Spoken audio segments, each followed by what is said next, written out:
Hey YouTube, Grandpa Jacko here again. I wanted to do a comparison between two very popular guns right now, the Glock 19 and the Glock 23. And I'm putting this up kind of quickly because I just come back from the range and want to talk about some of the recoil material about them before it escapes me, because I was scared to death to buy a 40 caliber gun because of all the reviews that I've read about how snappy it is and how horrible the recoil is and how it jumps out of your hand and twists and torques.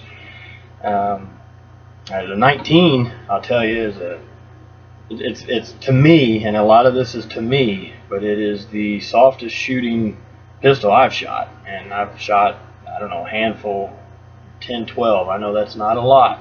I've only been at this about a year, but it's the softest shooting 9mm gun that I've shot. And I was kind of worried about picking up a 40 caliber and being able to control the recoil. So before I bought it, we were at the range and they had a Glock 22, the full size 40 caliber, and a Gen 3 that the guy let me try. They rent guns there where I go, and he said, here, just try it. Since you're thinking about getting one, try it and see what you think. So we took it into the range and fired it, and it didn't seem too bad. And honestly, and I kind of stagger saying a lot of this stuff because I don't want to upset anybody. A lot of this is just, my perception and how it affected me. We had a SIG 938, the little mini 1911 type gun. It was a 9mm. Now the wife has a SIG 238 that she loves, and she carries it with her every day. And she had the 938, but she just didn't like it very well because it was very, very snappy and hard to control. Shooting it next to the Glock 22, I personally preferred the Glock 22. Yeah, it has a little more snap, and the muzzle rises up a little bit. But I think that I just think we over-exaggerated it a lot. To me, again, this is all to me. Shooting, we ended up selling the 938. It was very snappy. It's very hard to get on target, and we ended up selling it to purchase something else. But I'll get into that later when I do more gun videos about my reviews. I'm going to do some more too, because we've changed quite a few guns here at Grandpa Jacko's in the past few months. But back on topic, the 22 that I had borrowed or rented that day didn't shoot any harsher than the SIG 938. So if you have a SIG 938, or if you've shot one and you're curious about 40 caliber, to me, again, they're very comparable. And actually, I enjoyed shooting the 22 better than I enjoyed the SIG. So the wife got me a Gen 4 Glock 19 for Christmas. I love her to death, and I love shooting it. Love it. Holds 15 rounds plus one, and like I said again, soft shooting guns. Gen 4 has a dual recoil spring. You know the rest of the stuff. More rough texture on the grip, exchangeable back straps, and the dual recoil spring. Magazine release has been larger than on the Gen 3s. I have the large grip extension on it, and with the beaver tail. I know that makes it like a Gen 3 from what I'm told. It feels better in my hand. I could shoot it just as well without them, but I like having that beaver tail on there just to be safe. But today at the range I went, and the 23 I just got a couple days ago and finally got to shoot it today. I had the only 40 caliber ammo that I had, Federal American Eagle 180 grain 40 Smith & Wesson. I went through 100 rounds of it, and then I went through on the 9 a lot of different stuff. I went through some Remington UMC and some Winchester Train and Defend. This is 147 grain. Now, I wanted to show it and talk about it because they're really, I know people are going to disagree with me, and I have no problem with that, because this is all, a personal matter. So I don't have a problem with anyone disagrees with it. But to me, the 147 grain 9mm full metal jacket was just barely under strength of recoil against the Gen 4 Glock 23 40 caliber 180 grain. Now, from what I hear, if you go drop down in your grain and go to 155, 165 grain, something like that, of a 40 caliber, it's even more snappier. And that's probably true. I'm obviously new to this, but I wanted to put this out because I'm hearing and seeing a lot of people say that they don't want anything to do with the 40 because it's so snappy. But to me, it just really wasn't that much of a difference. It was different.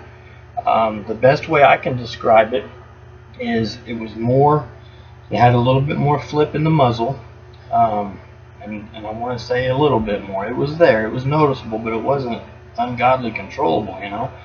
And it had a little bit of punch in the palm of my hand, which kind of reminded me of I had an XDM45 for a while, and the push that people talk about, it had more of a push. To me, it had more of a push than a snap. What I imagine a snap would mean. We had an M&P shield that we really enjoyed. The wife loved it, but she ended up dropping to her SIG and her Bursa, and we ended up selling the shield. She shot better with the other guns, but it even was snappier to me than what this Glock 23 is. Now maybe that's because it's a Gen 4. I don't know. I see a lot of battles between Gen 3 and Gen 4 and which is better. I don't know. I've never owned a Gen 3. The only Gen 3 I ever shot was the Glock 22, and it was with, I don't know, maybe 100 rounds. And so, you know, I don't have a lot of experience with it, but it didn't push me away from it. Had an XDS 9mm. Loved the gun. It was to me just a snappy. I think it's because it's a smaller, you know, obviously a smaller package in your hand holding all that power. That wasn't really the reason we had gotten rid of it, though. And I'll do videos on that later. I'm more toward I want higher capacity. I can conceal these Glocks extremely well in just a Don Hume inside the waistband holster. I have a couple other holsters. Actually, I've got a whole bag of them that I'm going to do a review on later here and talk about likes and dislikes of different kinds of them. But this Don Hume, I can put the Glock 19 or the 23, and most of you know they're identical in size. I can wear this all day long in inside waistband with just a t-shirt, and honestly, you can't tell. I don't print. It's not uncomfortable. It works perfectly for me. So I wanted more capacity. Is my biggest reason. Those that like the smaller guns, more power to you. They're great guns. They really are. The XDS and the Shield were great guns, but they were a lot snappier than what I really wanted. And I can carry, you know, 13 or 15 plus one in either one of these weapons. You know, have a higher capacity. I don't know which one I'm going to carry yet, because like I said, this isn't a caliber debate or a caliber war. From what I'm studying, they're all pretty much the same. I guess you can get a 9mm plus P and have almost the same ballistics as a 40 caliber. I'm fine with that. I don't think a 9mm is underpowered at all. I just wanted a 40. I'm kind of like a lot of guys that you give me something, I just want a little bit more power, even if it's just a hair more power. But I kept my 9. You know, I'm not getting rid of my 9 and going to just 40. One of them will get a flashlight and be on the nightstand, and both of them will have extended mags, and I don't know where I'll end up with, which one I'll end up carrying most, but I enjoy both of them. And I wanted to put this out there because there was so much talk about how seriously great amount more of recoil there was in the 40 caliber, and I just didn't see it. I saw a little bit, felt a little bit more, but like I said, it was more of like a little punch in my palm. I felt a little more punch in my palm.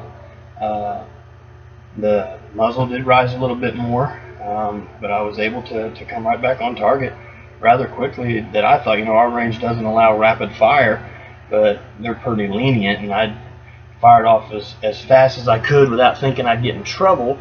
And I could have fired even quicker, you know, but I didn't want to upset anybody out there. They tend to like me out there, and I like them, and I don't want to break any of their rules. But I felt that I wouldn't have any trouble firing off 4 or 5 shots real quickly if I had to. Shot great.